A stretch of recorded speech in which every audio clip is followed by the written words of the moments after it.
choose this struggle. This struggle chose me. Yes.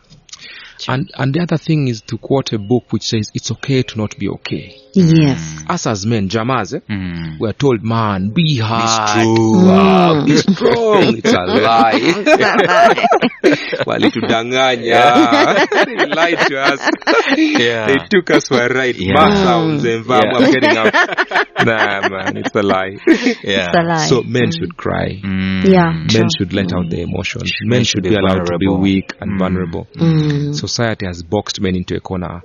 The feminist movement is good, but it has not helped men. It has actually had a damning effect on the boy child inadvertently. The success of the feminist movement has inadvertently affected the boy child. So why don't we just be balanced and raise our children equally? Yes. Both girls and boys, give them equal opportunities and let them both thrive. Because when they meet in marriage and one side is imbalanced, that marriage will be a struggle. Yes. So it will be like unevenly yoked donkeys trying to plow on a field together. Because the girl is super fine, the boy is ill-equipped, have issues with social skills to deal with life. So the boy will end up in prison because he's committing a crime to survive. He can't find a decent job. Trying to He'll drop out of school. He'll end up in crime, financial crime, because he's trying to prove his manliness or manhood to a woman, just to, you're trying to please people who don't even care, and you might injure yourself, you might end up in jail, you might end up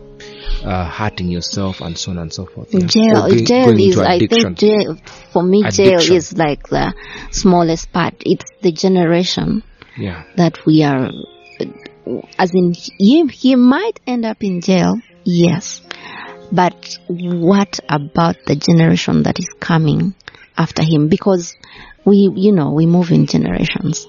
And imagine a generation coming from a stable man mentally. I mean, those are the societies that grow. Yes. Those are, families that thrive. Those are the men that actually come in homes and stand and we together we change the countries and nations and the universe. True. Yeah. And also, staying with that subject, a lot of young men are getting into addictions. Yeah.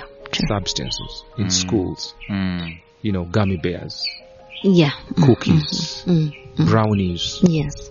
All those kinds of additional substances.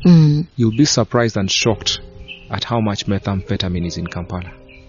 How much heroin and cocaine are in Kampala, this city here, and in Nairobi. There are young men who are becoming cabbages every day because of drugs. Every day whose relationships are breaking apart because of alcohol abuse and drug abuse and other substances. And their fathers are, okay, let me not say fathers, but since we are Jamas, okay, since you are, I'm a Jama and him. Yes, and him. And the fathers do not know. They are so ignorant. They are not helping in this situation.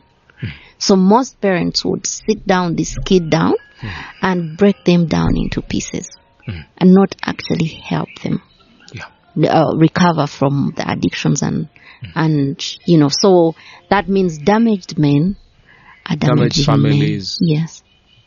Damaged women, damaged children, damaged society. Yeah. Damaged society. It's not all bleak though. This campaign that, and in answer to you, Lawrence, yes, I have accepted the mantle. Yeah. This thing, I have been an advocate of mental health by virtue of my work as a human resource practitioner, by virtue of my work as a coach who uses positive psychology in my work. But over and above building employee wellness programs and over and above building workplace assistance programs and mental wellness being one of them, I have also campaigned for mental wellness because my wife had it, had a mental illness. Although it was not publicly known, she would never let me talk about it. But her death has blown the lid off my campaign of mental wellness. And so the hashtags we can be following on social media, like Stop the Stigma. Another hashtag is Raise Mental Health Awareness. Another one is Raise Mental Health Funding and Raise Mental Health Research. All right. All these things, only 1%, less than 1% of our national budget goes into mental wellness, and only 6% of our national budget goes into health overall. Of that 6%, only 1% goes to health, to mental health. So it's a huge campaign. It's a huge endeavor and effort. I know it's impossible for me as an individual to reach alone all these parts of the country and make an impact even beyond Uganda. But by speaking without fear and without stigma, I will do this till I cannot anymore. Right. So it will become a permanent feature of my work. Already it's part of my work through HR. Last year I did a campaign on Facebook. I was tagged by Godwin Otim, fellow HR practitioner, on the 25 push-ups in 25 days challenge. And I did 25 push-ups in 25 days to raise awareness on mental illnesses and so on and so forth. So it will continue to be a permanent feature, but now it will gain more significance in my life. And again, I did not choose this. This chose me. Right. And I'm already in it too deep. I cannot stop. I cannot get out. Lives must be saved. Yes. Teenagers must be raised strong. And if by doing this, I help many people to seek help, go for therapy, counseling, and treatment, and avoid suicides, I will do it till I am weak and feeble. Amen. Amen. One of the ways you can discover your purpose, according to the book that I gave you my book some years back. Last year. It's a crisis. Yes. Crisis sometimes ushers us into our purpose. And so the work that you're going to do with mental awareness is purpose related. So ladies and gentlemen, we come to the close of today's episode. I'm sure if you want to get in touch with Joseph Ajal, maybe you want to contribute to this debate. No, it's not a debate, this discussion. You want to contribute in terms of funding and so on and so forth. You can look for Joseph Ajal online, on Facebook. Just type Joseph Ajal. Also on Twitter, Joseph Ajal, and you guys can have a conversation over there. And LinkedIn. And LinkedIn. And Instagram as well. And Instagram. Can they send you an email or something like that?